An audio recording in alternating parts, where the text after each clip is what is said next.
Hello po mga kabayan.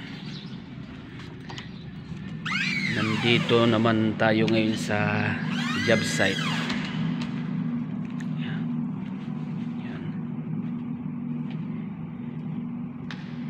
Ito yung project na to. Bali, bahay bakasyonan lang to sa gitna ng desierto. Yan.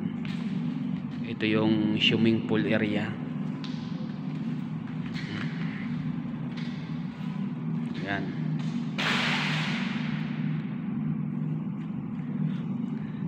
Ito yung paligid niya. Yung sa swimming pool area, apat na is ito, wall split lahat. Yung piping na kabang niya.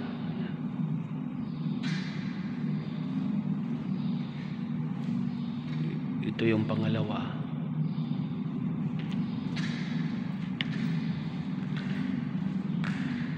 Saka ito yung pangatlo.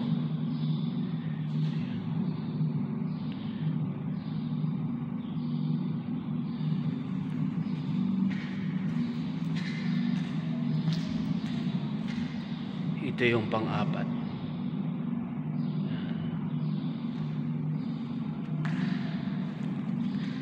Yan mga katabi niya ba.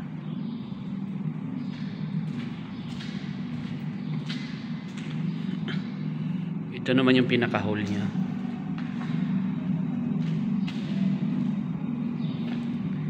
Sa hole, mayroon siyang tatlong easy rin.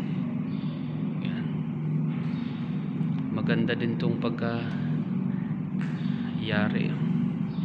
Malawak to yung paligid niya. Tapos ito yung kwarto dito.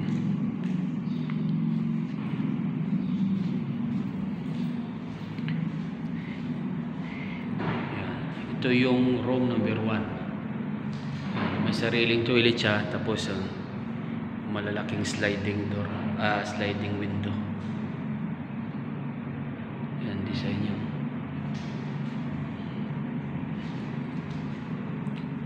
Tapos ito yung pinakalabi. May isang aircon din. Ito naman yung room number 2. Malaking sliding door na window. Tapos may mga sariling kwanto, sariling toilet. Okay. Tapos punta naman tayo dito sa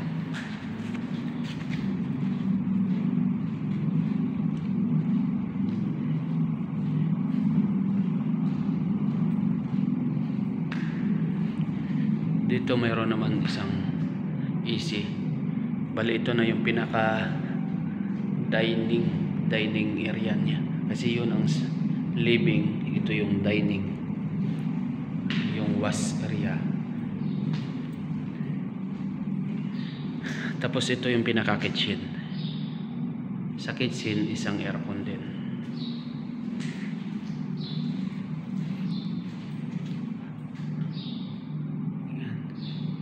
Tapos ito naman yung pinaka store room. Saka yung electrical nandito din.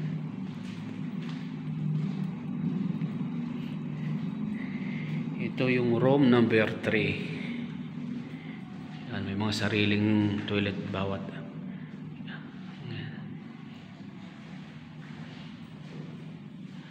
Yan, isang aircon din. Yung lugar niya to sa gitna ng desierto to, nakabakod lahat paikot. Kaya pupunta naman sila dito pag mga taglamig lang naman eh. Inumpisa na rin nila yung landscaping dito sa paligid. Saka may tinatayong mga bagong kwan din sa labas. Sa labas na yan, yun ang dirty kitchen, storeroom. Tapos yung laundry, iron room. Saka yung kwarto ng kasambahay nila dito pag pumupunta sila. Ayan.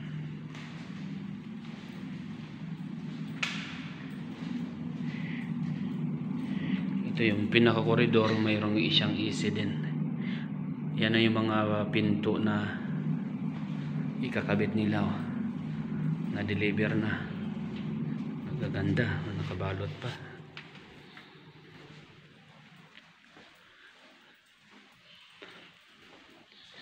Tapos ito yung room number 4. Yan. Yan. May sariling lahat. Bawat kwarto may sariling toilet. Ito, ila-landscape din nila to. Yan. Kaya pag magbakasyonin sila dito, yan, malaya sila makapaggala dito sa paligid.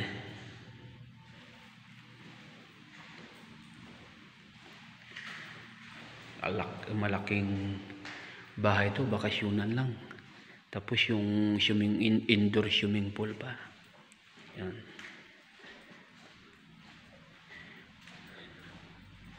So dito na lang magtatapos na naman yung video natin kabayan sa araw na to.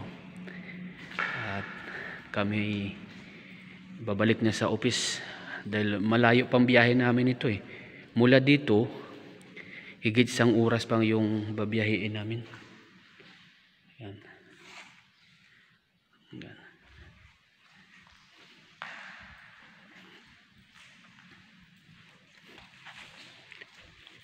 Ito, magpapakabit na siya ng AC. Ito, kaya tinignan ko ngayon kung ready na siya. Ay malinis na yung kwan nito. Naka-finish na pintura. I-schedule na namin para makabit na yung mga AC. Ito may gumagawa din sa paligid o nag-landscape. Sige po. Dito na naman tayo sa labas. At uuwi na.